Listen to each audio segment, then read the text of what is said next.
Please आप इन numericals को तैयार कर लेना और जब आप अपना बोर्ड पेपर देने जाएंगे भाई वेरी वेरी इंपॉर्टेंट प्रश्न है, काफी ज्यादा इंपॉर्टेंट प्रश्न है और हर बार की बोर्ड परीक्षा में यह प्रश्न 100% पूछा जाता है। काफी ज्यादा वेरी वेरी इंपॉर्टेंट प्रश्न आपकी स्क्रीन पर है। उलझनों से डरे नहीं, कोशिश करें बेहिसाब, इसी का नाम है जिंदगी, चलते रहिए जनाब। सो हेलो मेरे प्यारे students, welcome back to my channel NCERT वाले भैया। सो स्टूडेंट्स कैसे हैं आप लोग? आई होप आप लोग एकदम मस्त होंगे, स्वस्थ होंगे और अपनी तैयारी को जोरों से कर रहे होंगे। मेरे प्यारे प्यारे विद्यार्थियों, अगर आप लोग भी हैं क्लास 12th पे और 2025 पे देने जा रहे हैं केमिस्ट्री का पेपर, तो आपने बिल्कुल सही वीडियो पे क्लिक किया है, क्योंकि स्टूडेंट्स आज की इस वीडियो पे हम बात करने वाले हैं पिछले 5 सालों में लगातार आए हुए महत्वपूर्ण न्यूमेरिकल्स के बारे में। मेरे प्यारे प्यारे विद्यार्थियों, ये न्यूमेरिकल्स बहुत ज्यादा इंपॉर्टेंट है जो कि पिछले 5 सालों में लगातार पूछे जा रहे हैं। यानी कि आज की शाम केमिस्ट्री के मोस्ट इंपॉर्टेंट न्यूमेरिकल्स के नाम होने वाली है। तो आप लोग बिल्कुल से बिल्कुल इन न्यूमेरिकलों को जरूर से जरूर स्टूडेंट्स तैयार कर लेना, जो कि आप लोगों का जो टारगेट आपने बनाया है 70 में से 70 अंक लाने का, तो स्टूडेंट्स बहुत ही आसानी से ये पूरा हो जाएगा और 70 में से 70 नंबर लाने में ये न्यूमेरिकल्स आपकी काफी ज्यादा हेल्प करेंगे, काफी ज्यादा मदद करेंगे। तो आप लोग बिल्कुल भी इनको इग्नोर मत करना, इनको जरूर से जरूर तैयार कर लेना स्टूडेंट्स, ठीक है। तो हम लोग देखते हैं कौन सा है वो मोस्ट इंपॉर्टेंट न्यूमेरिकल्स जो कि हर बार बोर्ड परीक्षा में पूछा ही जाता है। तो देखो भाई, पहला न्यूमेरिकल्स हमारे पास आ चुका है और हमारा पहला न्यूमेरिकल ही काफी ज्यादा इंपॉर्टेंट न्यूमेरिकल होने वाला है। मेरे प्यारे विद्यार्थियों, मैं आपको फिर से बता दे रहा हूं कि प्लीज आप इन न्यूमेरिकल्स को तैयार कर लेना और जब आप अपना बोर्ड पेपर देने जाएंगे तो इन न्यूमेरिकल्स एक बार रिवीजन जरूर से जरूर कर लेना, क्योंकि ये काफी ज्यादा इंपॉर्टेंट न्यूमेरिकल हैं और इस प्रकार के न्यूमेरिकल्स 100% आपके बोर्ड एग्जाम में पूछे ही जाते हैं, ठीक है। तो हम देखते हैं हमारा पहला न्यूमेरिकल्स क्या कह रहा है। तो हमारा पहला न्यूमेरिकल हमारा दिया है, किसी पदार्थ के 7.5 ग्राम को 75 ग्राम जल में घोलने पर जल के हिमांक में 1.2 डिग्री सेल्सियस की कमी हुई। पदार्थ का अणुभार ज्ञात कीजिए। क्या ज्ञात करना है स्टूडेंट्स? पदार्थ का हमें अणुभार ज्ञात करना है और जल को मोलल, यानी कि जो जल का मोलल अवनमन स्थिरांक दे रखा है वो 1.86 दे रखा है, ठीक है बच्चों। काफी ज्यादा मोस्ट इंपॉर्टेंट प्रश्न है, मैंने आपसे पहले भी बताया है। तो इसको हल करते हैं। तो सबसे पहले हम लोग क्या करते हैं मेरे प्यारे विद्यार्थियों, पहले इसमें देखते हैं क्या क्या दिया है, पहले उसको लिख लेते हैं, इसके बाद फिर उसको आगे हल करते हैं, ठीक है। इसमें कह रहा है किसी पदार्थ के 7.5 ग्राम, ठीक है, यानी कि जो हमारा विलेय का भार दे रखा है वो कितना दिया है स्टूडेंट्स? 7.5 ग्राम दे रखा है। यानी जो हमारा स्मॉल डब्ल्यू दे रखा है वो कितना दे रखा है? 7.5 ग्राम, ठीक है जीएम। ये क्या दे रखा है स्टूडेंट्स? विलेय का भार, ठीक है, को 75 ग्राम जल में घोलने पर, यानी जो विलायक का भार दे रखा है वो कितना दे रखा है स्टूडेंट्स? 75 ग्राम। तो यहां पे जो कैपिटल डब्ल्यू हमारा हो जाएगा वो कितना हो जाएगा? 75 ग्राम, ठीक है 75 ग्राम हो जाएगा हमारा कैपिटल डब्ल्यू, ठीक है। घोलने पर जल में हिमांक में 1.2 डिग्री सेल्सियस की कमी हुई। यानी जो हमारा हिमांक में अवनमन दे रखा है, हिमांक में अवनमन को किससे डिनोट करते हैं स्टूडेंट्स? किसके? डेल्टा टी एफ से। किससे? Delta T F. तो हमारा डेल्टा टी एफ कितना दे रखा है? 1.2 डिग्री सेल्सियस। तो यहां पे लिख देंगे 1.2 डिग्री सेल्सियस, यानी कि हिमांक में अवनमन पूछा है, ठीक है।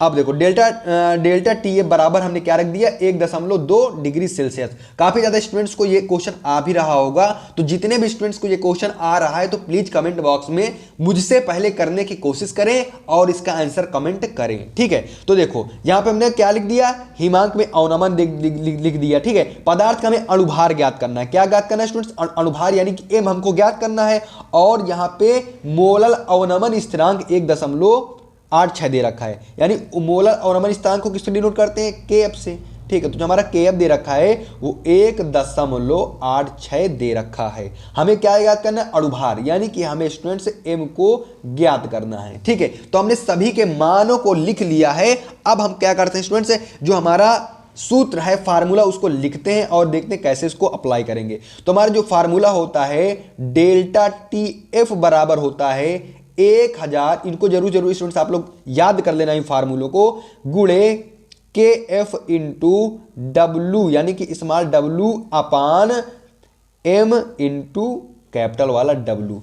तो ये हमारा हो जाता है हिमांक में अवनमन का फार्मूला, हिमांक में अवनमन का सूत्र हो जाता है स्टूडेंट्स, ठीक है। तो इसको जरूर आप लोग याद कर लेना। अब इसी के अनुसार आपका क्या निकलेगा इसको स्टूडेंट्स, इसी के अनुसार हम अणुभार निकालेंगे, ठीक है, एम निकालेंगे। तो कैसे निकालेंगे भाई, डेल्टा टी एफ बराबर हिमांक में अवनमन बराबर 1000 गुणे के एफ का मतलब मोलर अवनमन स्थिरांक इंटू डब्ल्यू यानी कि विलेय का भार अपान एम यानी कि अणुभार, इसको हमको निकालना है, इंटू डब्ल्यू का मतलब कैपिटल डब्ल्यू तो इसका मतलब विलायक का भार, स्मॉल है तो विलेय का भार, कैपिटल है तो विलायक का भार आप लोग लिख भी सकते हैं, ठीक है।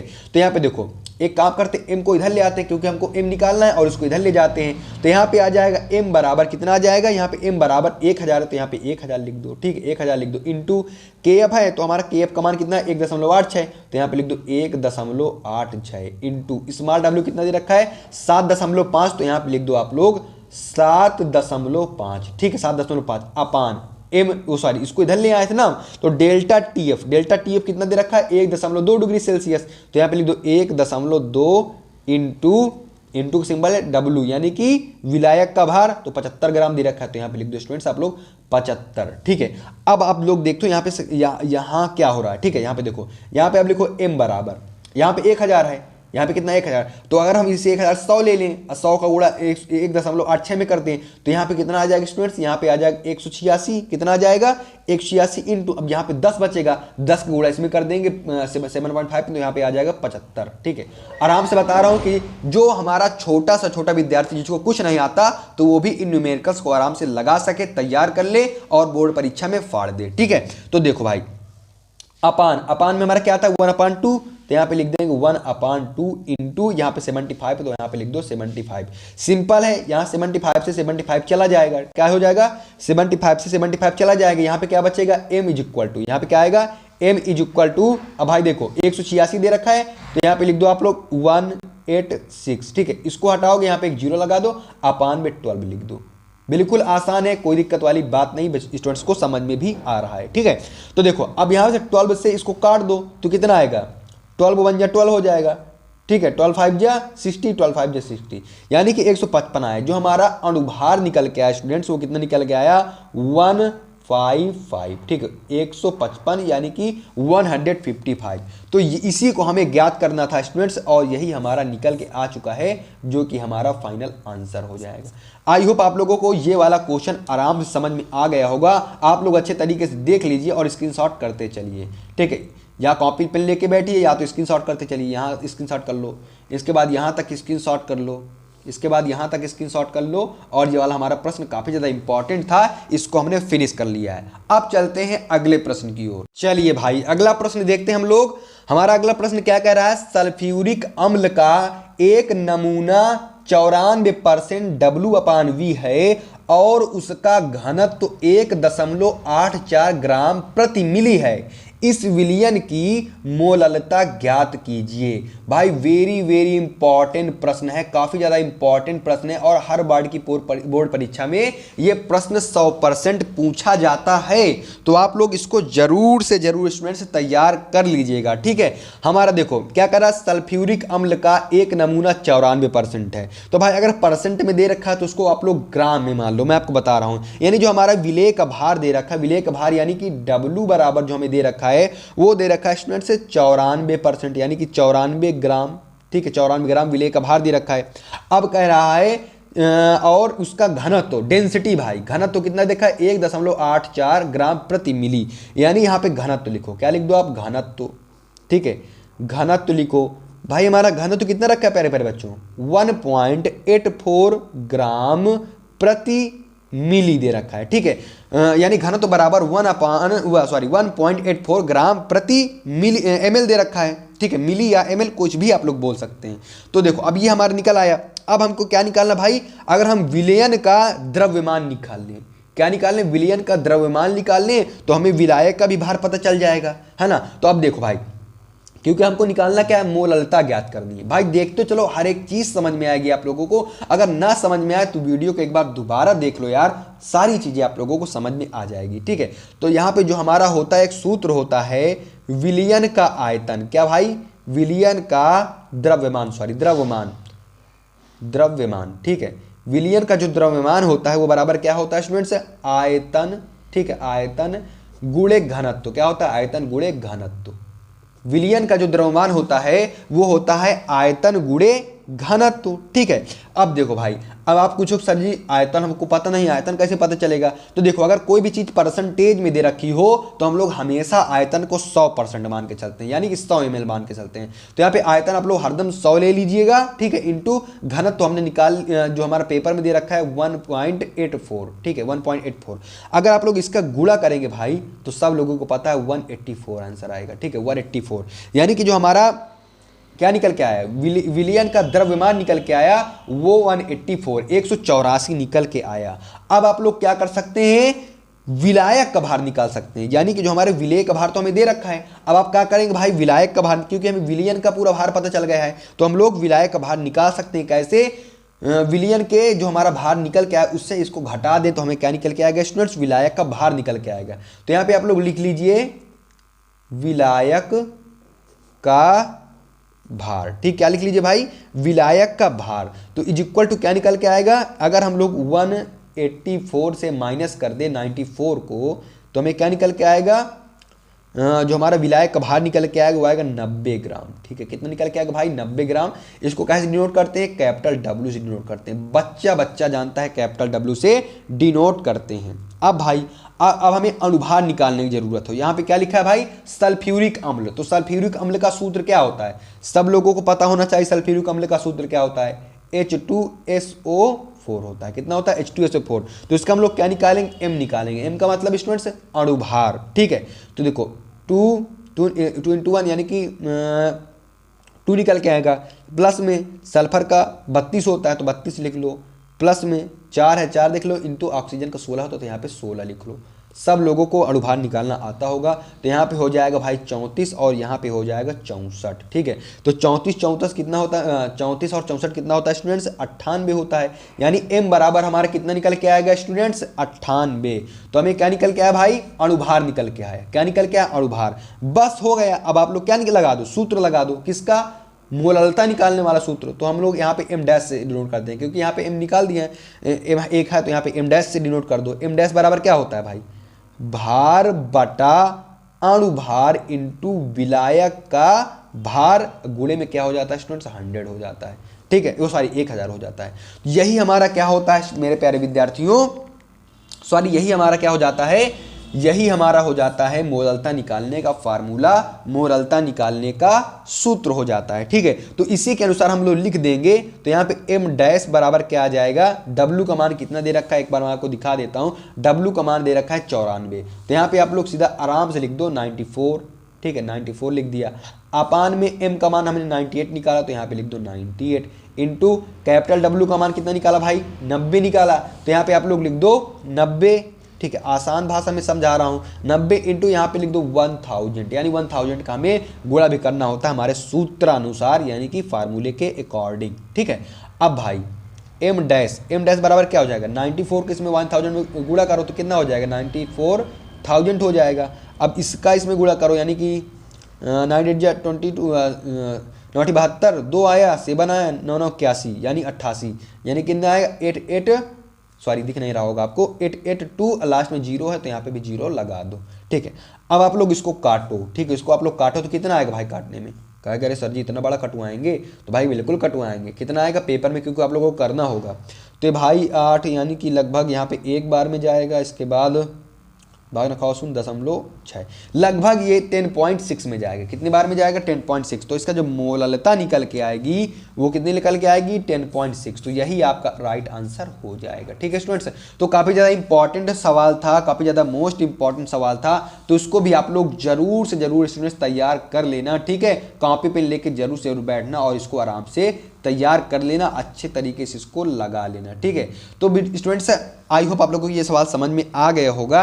अब चलते हैं मेरे प्यारे विद्यार्थियों अगले प्रश्न की ओर, देखते हैं हमारा अगला प्रश्न कितना ज्यादा इंपॉर्टेंट है। तो चलिए भाई, हमारा अगला प्रश्न क्या कह रहा है, 1 मोलर विलयन का 27 डिग्री सेल्सियस ताप पर परासरल दाब क्या होगा। ठीक है भाई, प्रश्न छोटा है लेकिन काफी ज्यादा इंपॉर्टेंट, आप लोग इसको छोटा समझने की कोशिश भी मत कीजिएगा, क्योंकि भाई काफी ज्यादा इंपॉर्टेंट है। 3 या 4 नंबर में आराम से भैया पूछा जाता है। ठीक है, पूछा जाता क्या भाई, पूछा गया प्रश्न ही है ये। ठीक है, पिछले वर्षों में ये प्रश्न पूछा जा चुका है। तो देखो 1 मोलर विलियन, यानी कि हमें जो सी का मान दे रखा है स्टूडेंट्स, वो कितना दे रखा है 1 मोलर। ठीक है, 1 मोलर आप इसको कह सकते हैं, सी बराबर कितना दे रखा है 1 मोलर कह सकता है। अब कह रहा है 27 डिग्री सेल्सियस ताप पर, यानी कि जो हमारा टेम्परेचर यानी टी दे रखा है वो कितना दे रखा है 27 डिग्री सेल्सियस। ठीक है, 27 डिग्री सेल्सियस, लेकिन भाई हमको क्या करना होता है, इसमें परासरल दाब निकालने के लिए केल्विन पे बदलना होता है। तो इसको भाई केल्विन पे बदल दो। कैसे बदलते हैं, अगर हम 27 पे ऐड कर दें 273, ठीक है, अगर 27 में 273 ऐड कर दें तो ये कहे में आ जाएगा मेरे प्यारे विद्यार्थियों, केल्विन पर आ जाएगा, है ना। अब देखो ये भाई कितना, यानी कि 300 केल्विन आ जाएगा। ठीक है, यानी कि आप यहाँ पे क्या आ जाएगा, यहाँ पे आ जाएगा 300 केल्विन आ जाएगा। ठीक है, अब देखो अब आपको क्या जरूरत पड़ती है भाई आर की।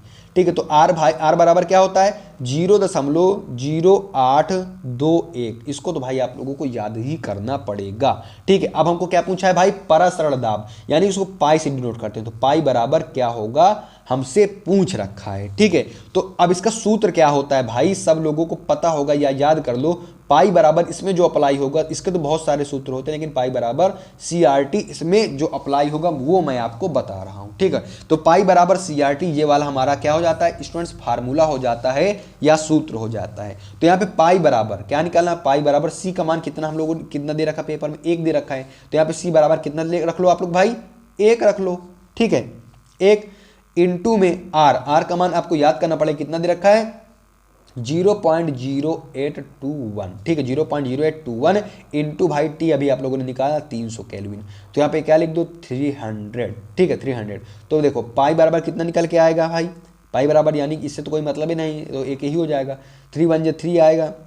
ठीक है, 3 2 6 3 8 24। तो यहाँ पे आ जाएगा 2463 और यहाँ पे 2 जीरो, तो यहाँ पे 2 जीरो लग जाएगा। अब देखो 1 2 3 4 यानी 4 अंक के बाद दशमलव है, तो 1 2 3 4 अंक के बाद हम लोग भी स्टूडेंट्स दशमलव लगा देंगे। तो आप लोग यहाँ पे फाइनल आंसर क्या लिख सकते हो, पाई बराबर यानी कि परासरल दाब को पाई से नोट करते हैं, तो पाई बराबर 24.6 ATM। ठीक है, ये इसका मात्रक भी होता है, तो इसको आप लोग जरूर से जरूर लिख दीजिएगा। आई होप आप लोगों को ये प्रश्न समझ में आ गया होगा और कैसे निकालते हैं परासरल दाब ये भी आप लोगों को पता अच्छे तरीके से चल गया होगा। तो यही हमारा क्या हो जाएगा स्टूडेंट्स, मेरे प्यारे प्यारे विद्यार्थियों, हमारा राइट आंसर हो जाएगा। प्रश्न है छोटा लेकिन 4 नंबर 3 नंबर में पूछा जाता है, तो आप लोग इसको जरूर जरूर तैयार कर लेना। एक बार स्क्रीनशॉट करते चलिए या तो आप लोग हमारे साथ कॉपी पेन पे लिखते चलिए।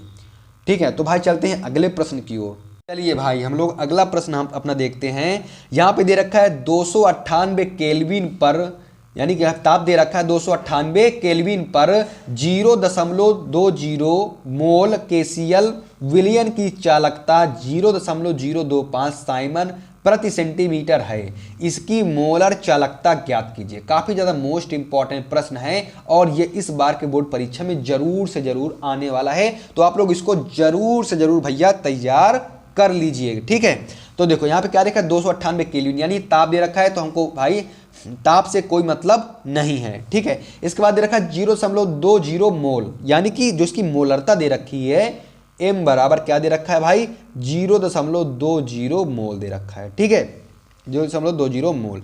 इसके बाद कह रहा है KCl विलयन की चालकता, KCl विलयन की चालकता 0.025 साइमन सेंटीमीटर प्रति सेंटीमीटर है। तो यानी कि हमें कप्पा का मान भाई दे रखा है, यानी के का मान दे रखा है। के का मान कितना दे रखा है, कप्पा का मान 0.025 साइमन प्रति सेंटीमीटर। ठीक है, कह रहा है इसकी मोलर चालकता ज्ञात कीजिए। तो भाई मोलर चालक तो किससे डिनोट करते हैं, लैम्डा एम से, तो हमें लैम्डा एम का मान बताना है, यानी मोलर चालकता का मान हमें बताना है। तो भाई इसका जो हमारा सूत्र होता है वो क्या होता है, लैम्डा एम बराबर के इंटू 1000 अपान एम। एम लिख दो या मोलरता लिख दो, या तो भाई सांद्रता आप सी भी लिख सकते हैं, कोई दिक्कत वाली बात नहीं, लेकिन आप लोग एम ही लिखिए, मोलरता, ठीक है।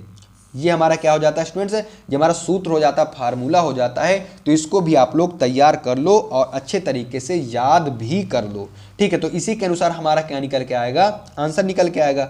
तो लैम्डा एम बराबर कितना हो जाएगा स्टूडेंट्स, यहाँ पे के का मान कितना निकल के आया, 0.025, यहाँ पे लिख दो 0.025, भाई मुझसे पहले करने की कोशिश करो, इंटू 1000 आपने लिख दिया। इसके बाद क्या हुआ भाई, जो हमें मोलरता या सांद्रता दे रखी 0.20, तो यहाँ पे लिख दो 0.20, ठीक है। अब इसको सॉल्व कर लेना है और फाइनल हमारा आंसर आ जाएगा। आप कह रहे होंगे सर जी बहुत आसान है केमिस्ट्री, है ना, बहुत आसान है ना भाई। तो देखो यहाँ पे इसको करोगे 3 0 यहाँ से कट जाएगा, यहाँ पे निकल के आएगा 25, ठीक है, 25 निकल के आएगा। इसके बाद 0.2 दे रखा है, तो यहाँ पे लिख दो 0.2 लिख दो, 0 को हटाओ भाई, कोई दिक्कत वाली बात नहीं है, ठीक है। अब देखो अब इस बहुत सारे स्टूडेंट्स तुरंत इसमें पगला आ जाते, क्या करें, तो कुछ नहीं करना, ऊपर नीचे 10 का गुणा कर दो, ठीक है। जो नीचे करो वो ऊपर करो, तो ऊपर नीचे 10 का गुणा करो। भाई हम ऐसे समझा रहे हैं कि कमजोर से कमजोर बच्चा भी समझ में आ जाए, इसलिए हम बहुत ही बेसिक से समझा रहे हैं, ठीक है, कि कमजोर से कमजोर बच्चा हो अगर, तो वो भी इन सवालों को अच्छे तरीके से सीख सके, है ना भाई। तो 25 × 10 यानी कि यहाँ पे आ जाएगा 250, कितना निकल के आएगा स्टूडेंट्स, 250 निकल के आएगा, अपान इसको करेंगे तो यहाँ पे 2 निकल के आएगा, ठीक है। अब 2 से इसको काट दो, कितनी बार में जाएगा भाई 250 यानी 125 आएगा। लैम्डा एम बराबर कितना निकल के आएगा, 125 साइमन सेंटीमीटर स्क्वायर प्रति मोल, ये इसका मात्रक होता है। और यही हमारा राइट आंसर यानी कि फाइनल आंसर स्टूडेंट्स हो जाएगा। बहुत ही प्यारा प्यारा आंसर हमारा निकल के आया है। तो आई होप आप लोगों को ये प्रश्न शायद पहले से आ भी रहा हो, नहीं आ रहा तो भाई इसको जरूर तैयार कर लो, क्योंकि भाई बहुत इंपॉर्टेंट प्रश्न है, ठीक है। तो आई होप आप लोगों को ये भी अच्छे तरीके से समझ में आ गया होगा। अब चलते हैं मेरे प्यारे विद्यार्थियों अगले प्रश्न की ओर। चलिए भाई हम लोग देखते हैं हमारा अगला प्रश्न। तो हमारा अगला प्रश्न भाई कह रहा है, अभिक्रिया A + B इधर दे रखा उत्पाद के लिए वेग नियम R बराबर यहाँ पे क्या दे रखा है, A की सांद्रता 1/2 की घाते 1/2 B की सांद्रता की घात 2 से दिया गया है। अब क्रिया की कोटि क्या होगी। भाई वेरी वेरी इंपॉर्टेंट प्रश्न है। इस तरह के प्रश्न 100% आपके बोर्ड एग्जाम में आते हैं, लेकिन भाई ये ऑप्शनल वाले आते हैं, यानी ऑब्जेक्टिव वाले। टिक द करेक्ट ऑप्शन भी आ सकता है, या तो 1 नंबर में भी पूछा जा सकता है। तो हमारे प्यारे प्यारे विद्यार्थियों को ये प्रश्न भी आना चाहिए, यही हम चाहते हैं, ठीक है। तो यहाँ पे देखो जो हमारा वेग नियम दे रखा है वो R बराबर क्या दे रखा है, R बराबर क्या दे रखा है, A की सांद्रता, ठीक है, A की सांद्रता की घाते 1/2 दे रखा है, ठीक है।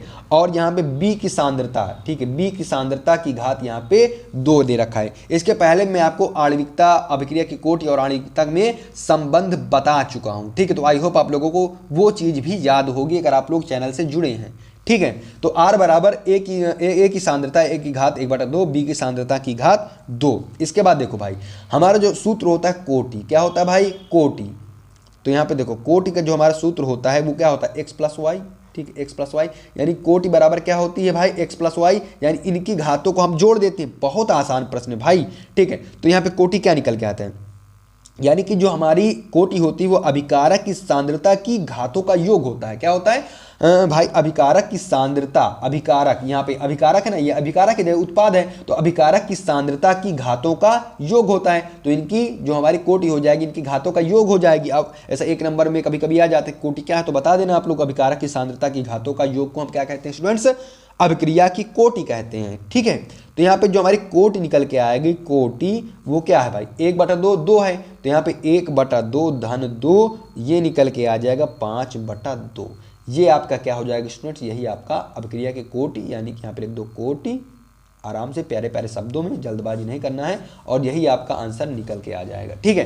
तो आई होप भाई छोटा सा प्रश्न था, लेकिन धमाके वाला प्रश्न था, हर साल पूछा जाता है, इस वजह से मैंने आप लोगों को इसको भी तैयार करवा दिया है, ठीक है। अब स्टूडेंट चलते हैं हम अगले प्रश्न की ओर, देखते हैं हमारा अगला प्रश्न कितना खतरनाक है। चलिए भाई, काफी ज्यादा वेरी वेरी इंपॉर्टेंट प्रश्न आपकी स्क्रीन पर है। एक प्रथम कोटि की अभिक्रिया का अर्धायुकाल 60 मिनट है। कितने समय में अभिक्रिया 90% पूर्ण हो जाएगी? भाई वेरी वेरी इंपॉर्टेंट प्रश्न है। इस तरह का प्रश्न अगर एग्जामिनर ना दे अपने बोर्ड एग्जाम में तो भाई उसकी कॉपी बेकार हो जाती है। वो बोर्ड एग्जाम समझता है कि अरे यार मैंने पेपर में दिया है क्या है। तो काफी ज्यादा वेरी वेरी इंपॉर्टेंट प्रश्न है और आई होप आप लोग इसको भी अच्छे तरीके से तैयार कर लेंगे, क्योंकि भाई काफी ज्यादा इंपॉर्टेंट प्रश्न है और 100% आपकी बोर्ड एग्जाम में ये प्रश्न देखने के लिए मिलेगा। तो भाई बिल्कुल भी मिस नहीं करना है, इसको जरूर से जरूर आप लोग तैयार कर लीजिए। कह रहा प्रश्न, एक प्रथम कोटि की अभिक्रिया का अर्धायुकाल, यानी कि अगर हम यहां बात करें तो यहां पे टी हाफ दे रखा है 1/2, यानी टी हाफ कितना दे रखा है स्टूडेंट्स? 60 मिनट दे रखा है। ठीक है, 60 मिनट दे रखा है। कितने समय में अभिक्रिया 90% पूर्ण हो जाएगी, ये पूछा है। यानी कि अगर हम बात करें जो हमारी अभिक्रिया वो 100% रही होगी। ठीक है, कितना रखी? 100%। और कितनी पूर्ण हुई होगी भाई? कितना? यानी कि 100 में से अगर हम लोग 90 माइनस कर दें तो 10 बचेगा। ठीक है, यहाँ पे कितना निकल के आएगा? यहाँ पे 10 निकल के आएगा। यानी कि जो हमारी प्रारंभिक सांद्रता रही होगी वो भाई 100 रही होगी, और टी समय के बाद जो हमारी सांद्रता बचेगी वो 10 बचेगी, है ना। ए का मतलब क्या हुआ यहाँ पे? प्रारंभिक सांद्रता, और ए माइनस एक्स का मतलब भाई टी समय के बाद की सांद्रता। आई होप आप लोगों को समझ में आ गया होगा। तो सबसे पहले हम लोग यहाँ पे क्या कर लेते हैं भाई? के का मान निकाल लेते हैं। क्या निकाल लेते हैं? के का मान। तो के का मान निकालने के सूत्र क्या होता है? के बराबर, बहुत सारे बच्चों को आ रहा होगा ये वाला प्रश्न, 0.693 अपान टी हाफ। ठीक है, टी हाफ ये हमारा क्या होता है? के निकालने का फार्मूला होता है, सूत्र होता है। तो इसको भी आप लोग रट लीजिए। ठीक है, तो यहाँ पे के निकाल लेते हैं। तो यहाँ पे क्या लिखेंगे भाई? के बराबर 0.693 और टी हाफ का मान कितना है दे रखा है पेपर में? 60 मिनट। तो यहाँ पे लिख लो भाई 60। ठीक है, तो आप लोग इसको हल ना करिए, बस इतना ही छोड़ दीजिए। अब जो प्रथम कोटि की अभिक्रिया के लिए वेग स्थिरांक का सूत्र होता है उसको भी आप लोग लिख लीजिए। तो क्या होता है भाई सूत्र? मैं आपको बताता हूं। वेग स्थिरांक का सूत्र के बराबर 2.303 अपान टी लॉग बेस 10 ए अपान, सॉरी यहाँ पर क्यों नहीं ए है, ए अपान ए माइनस एक्स। ये क्या हो जाता है स्टूडेंट्स? प्रथम कोटि की अभिक्रिया के लिए वेग स्थिरांक का सूत्र हो जाता है, वेग स्थिरांक का फार्मूला हो जाता है। तो इसको भी आप लोग रट लीजिए, याद कर लीजिए बहुत ही बेहतरीन तरीके से। तो बस हम लोग अब निकाल लेते भाई। के का मान हमने कितना निकाला? ये निकाला के का मान। तो यहाँ पे लिख दो 0.693 upon 60 is equal to 2.303 upon T हमें निकालना है। ठीक है, कितने समय बाद, यानी टाइम निकालना है ना, कितने समय में अभिक्रिया 90% पूर्ण हो जाएगी। तो यहाँ पे कितना, यहाँ पे क्या लिखा? टी हमें निकालना है भाई, टी हमें ज्ञात करना है। यहाँ पे आ जाएगा लॉग बेस 10। इसके बाद ए का मान कितना है भाई? 100 और ए माइनस एक्स का 10। तो यहाँ पे लिख दो 100 अपान 10। ठीक है, 100 अपान यहाँ पे लिख दो स्टूडेंट्स 10। तो देखो 0 पहले बात कट गया है, 0 काट लो। ठीक है, 0 हमने काट लिया। अब यहाँ पे लिखो 0.693 अपान 60। ठीक है, is equal to 2.303 upon T. अब यहाँ पे लॉग 10 बचा। तो देखो लॉग 10, यहाँ पे लॉग लिख दो भाई, लॉग बेस 10 इंटू 10। ठीक है, लॉग 10। तो देखो लॉग 10 की वैल्यू कितनी होती है भाई? 1 होती है। लॉग 10 की वैल्यू कितनी होती है? 1 होती है। तो 0.693 upon 60 is equal to 2.303 upon T. ठीक है, लॉग 10 की वैल्यू 1 होती है। तो हम लोग 1 का गुणा कराएंगे तो भाई 1 ही आएगा, कोई मतलब वाली बात नहीं है। तो हम लोगों ने इसको नहीं लिखा है। ठीक है, अब टी को भाई इधर ले आओ। टी बराबर यहाँ पे आ गया, हम क्योंकि टी ही हमें निकालना है। तो यहाँ पे बचेगा 2.303 आ जाएगा, इंटू में यहाँ पे इधर आएगा तो यहाँ पे गुणा में 60 आ जाएगा, अपान में ये नीचे आ जाएगा 0.693। तो आई होप आप लोगों को भाई समझ में आ रहा होगा। आप लोग मैथ में इतने ज़्यादा भी कमज़ोर बच्चे नहीं हैं। ठीक है, अब देखो भाई t बराबर क्या आ जाएगा? यहाँ पे इसका गुणा करो। तो इसका गुणा आप लोग करोगे 6 18 6 0 0, यानी 1 आ जाएगा 6 18 6 दूनी 12, यानी कि यहाँ पे 0 लास्ट में 0 लगा दो और 6 18 की 8 से अलावा 1 यहाँ पे 1 लिख दो और यहाँ पे फिर 1 लिख दो और 6 दूनी 12 1 13, यहाँ पे 13 लिख दो। ठीक है, समझ में आ रहा भाई? अब देखो 1 2 3 अंक के बाद क्या है? दशमलव। 1 2 3 अंक के बाद दशमलव लगा दो, अपान में क्या है? 0.693 लिख दो। ठीक है, अब भाई देखो अगर इसका आप इसमें क्या करोगे स्टूडेंट्स, भाग करोगे तो ये लगभग 200 के बराबर आ जाएगा, यानी लगभग 199.9 मिनट्स निकल के आएगा, MINUTES, ठीक है। तो लगभग इतना ही निकल के आएगा और यही हमारा फाइनल आंसर हो जाएगा। तो भाई काफ़ी ज़्यादा इंपॉर्टेंट प्रश्न था, तो मैंने सोचा इसको भी मैं आप लोगों को करा देता हूँ ताकि हमारे बच्चों का जो टारगेट है 70 में से 70 नंबर लाने का वो कंप्लीट हो सके, ठीक है। तो आई होप बच्चों बहुत ही कम समय हमारे पास बचा हुआ है अपनी तैयारी को लेके, तो आप लोग भाई तैयारी को अपने जोरों से करते रहिए और एनसीईआरटी वाले भैया को जरूर से जरूर सपोर्ट करिए, क्योंकि आपका सपोर्ट हमें बेहतर बना सकता है और आपका सपोर्ट हमें यही आपकी गुरु दक्षिणा हो सकती है। तो ठीक है स्टूडेंट्स, मेरे प्यारे विद्यार्थियों, thank you, love you all. मिलते हैं किसी एक और मोस्ट इंपॉर्टेंट वीडियो के साथ, तब तक के लिए मेरे प्यारे प्यारे रसगुल्लों, बाय बाय।